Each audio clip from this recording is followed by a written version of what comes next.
fitakiana ny fametram-pialan'ny filoha am-pirenena tsara ary ilaina ny fijoroany HCDDED hoy ny filohan'ny CFM teo aloha. Obésité na hatavezana tafahoatra maro ny voka-dratsy aterany.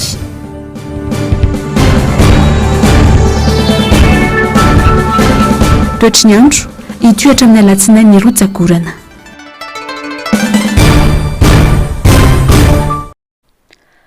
Sabotsy faefatra ny volana marsa ny taona 2024 manolotra ny araba tomboky lahy sy tomboky vavy manasanao anaraka ny fotoanany vaovao hatramin'ny farany. Notanterahina androany ny fifampiarabanana tratran'ny taona ho an'ny ity Metsy Ambohitrimanjaka nitarika ny fotoana teny an-toerana moa ny sekretera jeneraly faharoa ny antoko tiako Madagasikara dia ny solombavam-bahoaka Mamy Rabeniriny izany. Teo ihany koa ny filohan'ny vondrona parlemantera TIM ary ny filohan'ny COMTIM ny saraka izany ny toromarika ho an'ny mpikatroka ho amin'ny fiatrehana ny fifidianan'ny Germain Omenjanahary sy Andry Rakotomalala no teny an-toerana. Tsy vitany resaka ambava fotsiny ny fitakiana ny fametrahana fifidianana madio sy mangarahara eto amin'ny firenena fa mitaky asa. Ny votra nandritra ny etsika fifampiarabanana tratran'ny taona ho an'ny TIM tetsy Ambohitrimanjaka androany ny toromarika hoentina manatratra ny tanjona. Nanamafy ny sekretera jeneraly faharoa ny antoko TIM ny solombavam-bahoaka Mamy Rabeniriny fa mila mivonina amin'ny lafiny rehetra ny mpikatroka TIM rehetra manerana ny nosy mba isi ny fifidianana madio io. Ka ny toromarika dia izao ny fandraisana anjara mavitrika ny tsirairay eo zany ny isambatan'olona zonony tsirairay avy ny fenotaona tokony fidy fa eo koa ny fandraisana anjara ny antoko amin'ny fifidianana amin'ny alalan'ny fanoratana ny tsirairay any amin'ny lisy mpifidianana aloha voalohany rehefa tsy any amin'ny lisy mpifidianana ny olona anankiray tokony hoany dia tsisy ny nazo atao fa zay zany tena toromarika voalohany aloha amin'izao fotoana izao. Toromarika iray faharoa dia ny fiomanana ny amin'ny mahamatianina ireo solotenan'ny antoko any amin'ny biro-pifidianana sy ny solotenan'ny kandida any amin'ireny biro-pifidianana ireny. Ankoatran'ny lanonana fifampiarabanana tratran'ny taona dia notanterahina androany ihany koa ny fananganana ny biro-mandrafitra ny COMTIM eto Ambohitrimanjaka ka voafidy tamin'izany Andriamatoa Jason Andriamanalitsoa izay ben'ny tanàna Amperinasa eny an-toerana. 570 isan-jato vahoaka Ambohitrimanjaka zany efa anaty lista indrindrandrindra hoe tiako Madagasikara na raha maso zany ary manana anjara tamin'izany ben'ny tanàna na fanentanana na fijerena zany amin'ny isam-pokotany manana maso ivoan'izany koa fokotany 520 ato anatin'ny commune Ambohitrimanjaka amin'ny tiako Madagasikara voniny zay raha lisy mpifidianana. Faharoa ny resaka hoe fampandresena na stratégie amin'ny fametrahana ny olona iavena ho azo antoka sy manana fahasahina eny amin'ny bureau de vote efa vonina amin'izany koa ny commune Ambohitrimanjaka ny tiako Madagasikara eto Ambohitrimanjaka. Nahitana solotena avokoa ireo fokotany misa 400 izay mandrafitra ny commune Ambohitrimanjaka mazava amin'izao fahatongavana maro izao fa vonina andresy ny TIM eto Ambohitrimanjaka. Ny vaovao mifandraiky amin'ny fifidianana dia mbola mitohatra amin'ny farany volana Mey izao moa ny fisoratana anarana ny anivon'ny fokotany.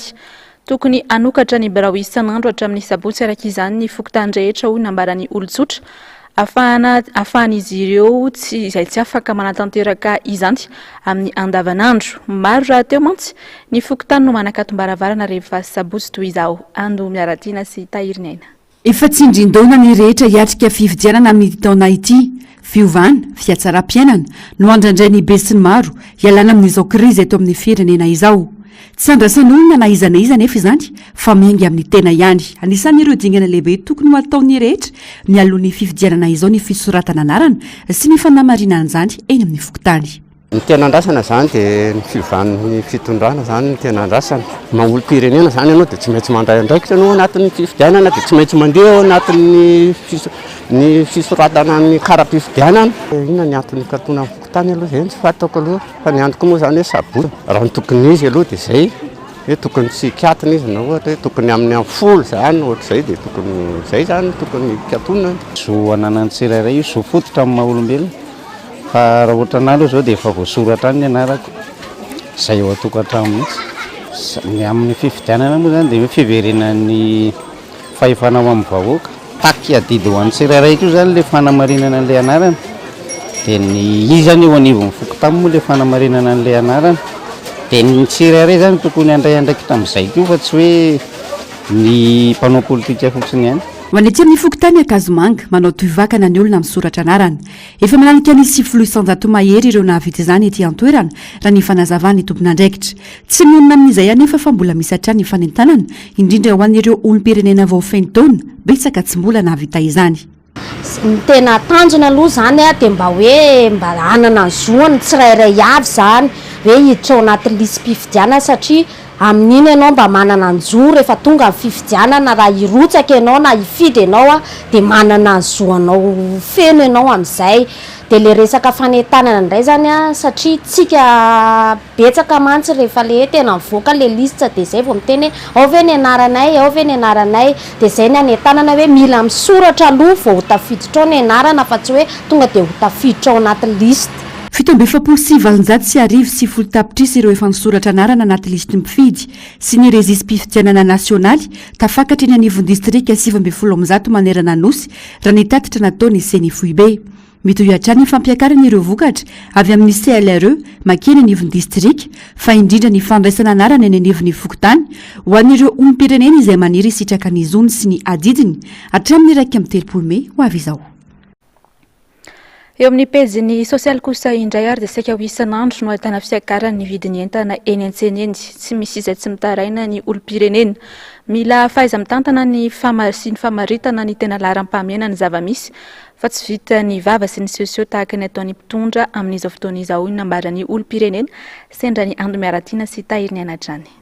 Manakaiky ny 700 amin'ny malagasy izay tombanana ho 7 tapitrisa no miaina ambany fetra ny fantrana latsaka ny $2 isan'andro raha ny taremarika ny voaka. Amin'izao fotoana izao anefa tsy misy pijery ny maro anisa, miady mafy amin'ny vidangany vidim-pianana, tsy fisinasa sy ny sisa.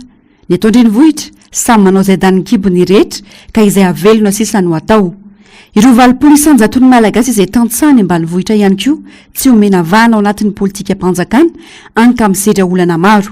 Miandrandra fiatsaram-piainana ny isam-baravarana momba ny tontolo-piariana ahafahana miasa sy mahavelo tena ara-dalàna. Ny sakafo amin'io na rokapoka mifanrotraka fa mijanona raika-poka. Ohatran'izay ny maraina fa tsy mihinana tsy. Gnazy hoe ankizy enina nefa tsy manana asa tsy afaka izao dia tsy hitako izay ataoko. Ray sisany azy hoe mianatra ny amin'izay. Satria tsy arako eto raha mitady sakafo eto zara fa malafo 2 arivo 3 arivo. Raha ny tena taona aloha zany dia tokony efa hoe hijanona amin'ny asa fa noho ny adi-piainana dia tsy maintsy hoe miezaka foana zany ary tena mivonona hoe hiezaka nefa tena na izany iza mafy tena matsapareraka ihany. Ny 5 zany ny zanako dia anakiroa manambady fa ny telo mbola ao an-trano daholo adidiko ireo dia tokony hianatra zany ny ray tsy afaka mianatra satria noho ny te tsy fahavitako an'ilay izy. Fa ny anankiray zao mianatra amin'izao. Ny any ambanivohitra zao raha eo amin'ny resaka ara-pivelomana aloha tena hita hoe sarotsarotra satria avy any no mitondra entana makaty tsy vita an'izany fa tonga aty ny entana tsy araky ny eritreretina zany tena marina tsy araky ny eritreretina satria ilay entana lafo ambany fa ilay aty mora. Raha ohatra zao reto entana otokoreto raha ohatra zao reto tsy lany daholo dia voatery manomboka masonkarena ilay mpitondra entana makaty. Izay sisa vahaolana dia indraindray tapitra amin'ny masonkarena dia tsy betsaka amin'ny mijanona dia miditra osa betsaka. Miatraika tanteraka amin'ny fiainam-bahoaka ny vesatry ny fantrana noho ny tsy fahaiza mitantana. Mila ny famaritana sy ny fampiarana ny tena laharam-pahamehana ny malagasy fa tsy vita ny vava sy fisehosehoana ny zava-mitranga ankehitriny. Eo amin'izay lafim-baovao izay hatrany sy dia ioatra ny 100 ny tany fiakaran'ny vidim-piainana eto Madagasikara raha ny vinany tahirim-bola iraisam-pirenena manoloana izany dia nitondra ny fanehoan-keviny ny mpahay toe-karena Jean-Jacques Ratsetson nilazany fa mila mandray andraikitra ny vahoaka malagasy fa tsy antenaina ny mpitondra intsony izay efa tsy nahitany-bokany tao anatin'ny efataona ny tondrany. Germano Menjanary Manora Andriamalala. Mila mivonona fa hiakatra 100 mahery ny tahan'ny fiakaran'ny vidim-piainana eto Madagasikara ho an'ny ity taona ity raha ny vinavina ny tahirim-bola iraisam-pirenena. Misy antony matoma plaza izany FMI hoy Jean-Jacques Ratsetson raha tsy resaka fotsiny ny fitotongana ny sadambola sy ny fiarina eto amintsika. Tsy resaka fiakaran'ny vidin'entana ny velany io satria raha fiakaran'ny vidin'entana ny velany no eritreretiny hoe hiakatra 90% tsy eto rery fa maneran-tany fa ny dikan'izany zany dia efa mahita mialoha zany zareo fa hiena indray ny sandam-bola antsika dia rehefa mena sandam-bola miakatra ny vidin'entana. Tsy ny ho avy intsony no mampanahy ho iantrany ty pahitoekarena ity fa i Madagasikara mihitsy no efa potika amin'izao fotoana. 97% ny ankizy 10 taona mity na tsy mahay manoratra sy mamaky teny. Reo nge no avy Madagasikara. Rehefa reo zany nipotika ohatr'izay, efa potika nge Madagasikara, tsika nge tsy teny intsony ary mbola zao to dia ho potika. Efa potika tsika. Fa mifantaniana fotsiny hoe vonona ve tsika niarina amin'izay ary. Ok'izay ny resabe. Asa mipaka amin'ny vahoaka no ilaina fa tsy baralora intsony. Mila fanavotana aingana avokoa ny sehatra rehetra fa tsy sehatra iray intsony. Mitaky finiavana avy amin'ny malagasy anefa ny famahana ny olana fa tsy ny mpitondra izay efa hita fomba fiasa tao anatiny 4 taona mahery nitondrany. Ary raha zao tsika miteny hoe andao amokatra fa io ny amokatra no vaholana dia averiko foana hoe zao ny épicerie iray gonim-baridimy no amidiny angambany le olona mividy amin'ny kapoaka. Raha hitentsika andao ary akarina famokarana tsy gonim-baridimy intsony no amidiny fa gonim-bary 100 mihitsy le olona mividy amin'ny kapoaka ihany. Dia inona ny zavatra mitranga mihitsika ao ny volan'le épicerie satria le vary iny loa ao le vary ny voalavo ny hofaly. Tsy ny vaholana no tsy misy ho an'ity firenena ity fa ny finiavana ametraka asa sy vaholana maharitra ho an'ny vahoaka avy amin'ny mpitondra. Ho azy manokana dia mitaky fahatongavan-tsaina ny vahoaka malagasy izao ary mbola azo atao tsara ny manavitra ny firenena raha misy izay finiavana avy amin'ny vahoaka izay. Iverenantsika ny pejiny raharaham-pirenena dia mila mijoro hatramin'ny farany ny filakevitra ambony misana ny tany tandalana sy ny demokrasia na ny HTDDED ny filohan'ny filakevitra misana ny fampihavanana malagasy na ny CFM teo aloha manoloana ny taratasy ny HTDDED mifono fangatana ny fampiatona ny filohampirenena amin'ny asany nambarany fa mazava ny voasoratra ao anaty lalam-panorenana eo amin'ny andininy fa 7 izay mame ny asan'ny filohan'ny Repoblika. Germano Menjanahary, Andrakoto Malala.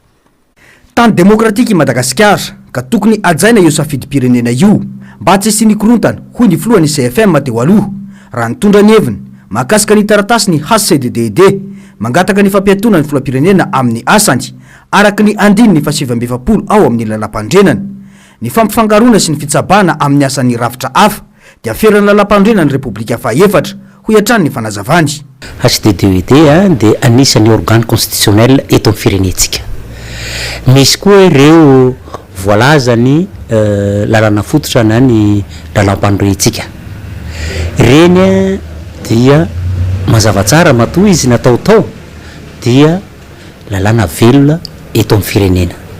Ka indraindray misy ray-panahy hoe rehefa mampihatra an'ireny lalana reny dia lazaina fa hoe manakorotana sy ny sisa efa ny safiditsika ny rafitra demokratika ary amin'izany rafitra demokratika zany misy fepetra maro samihafa.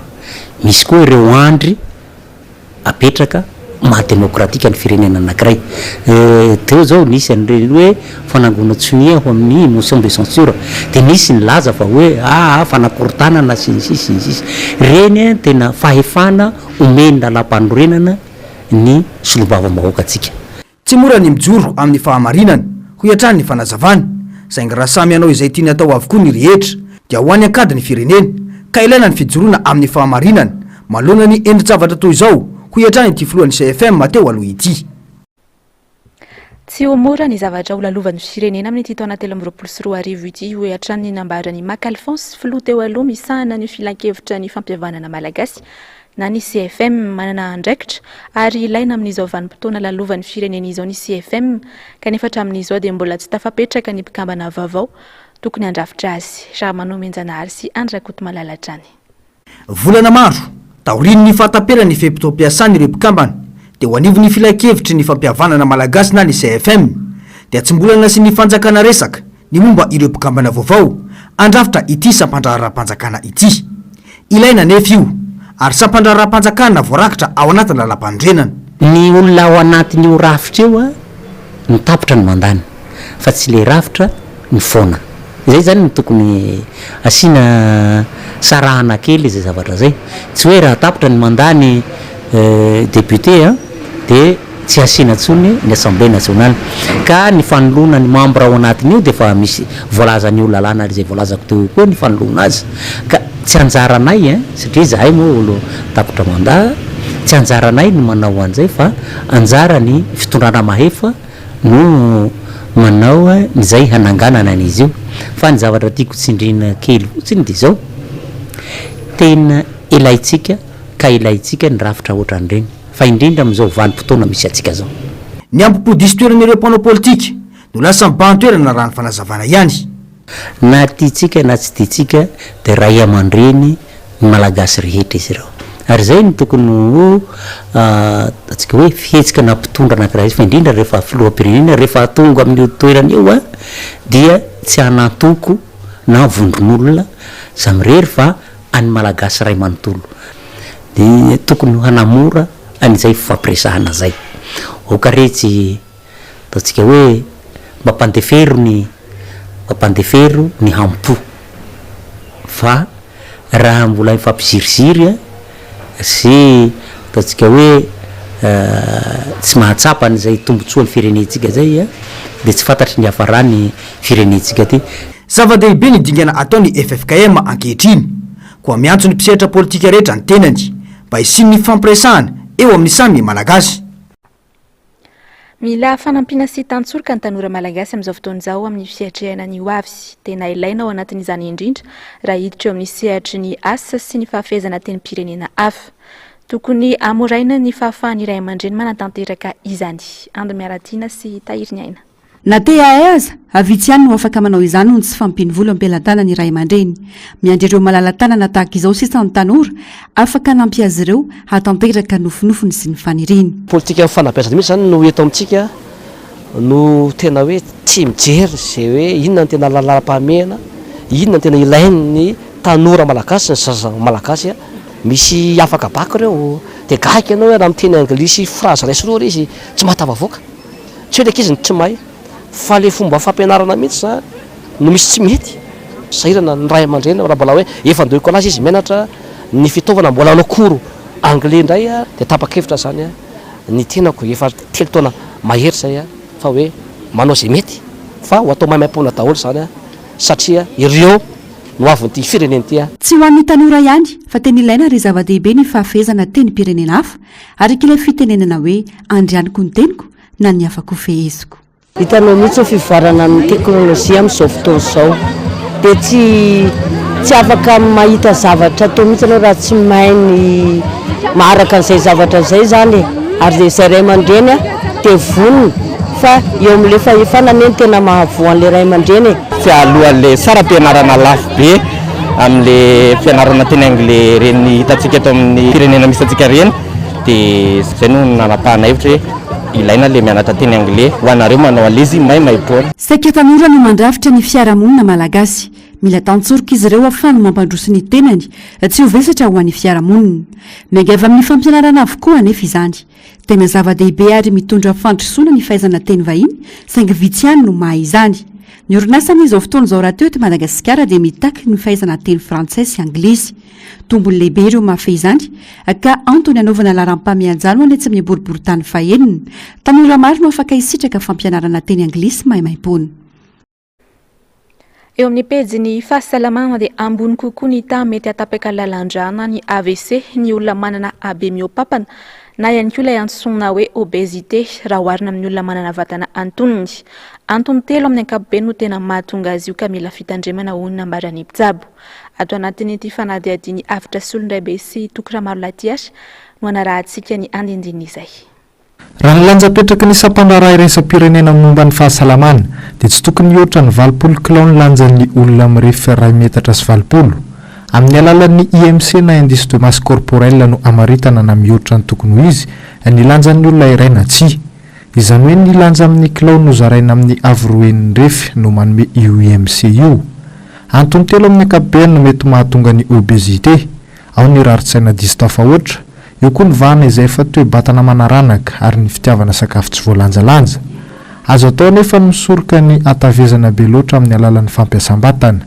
ny fampianana sy fandanjalanjana ny sakafo hohanina ho ara-pahasalamana izay ahitana otrikaina feno mila mitandrina amin'ny habehan'ny olona mba hisoroana ny voka-dratsy aterany dia raha tsika mahita fa ny olona vaventy zany mbola sepitsepitra manakakaiky azy eo zany arety lalandrasy ny fo satria lasa tsetsetsy ny tavy zany ny atin'ny lalandrasy ny fo ny fahatelo ny fiakarana tosodra rehefa vaventy zany dia mitombo zany ny lanja lazain'ny vatana dia mahatokana tsy hoe arthrose na zany a ny arthrose ny lohalika na ny arthrose ny azon-damosina na ny bassin zany.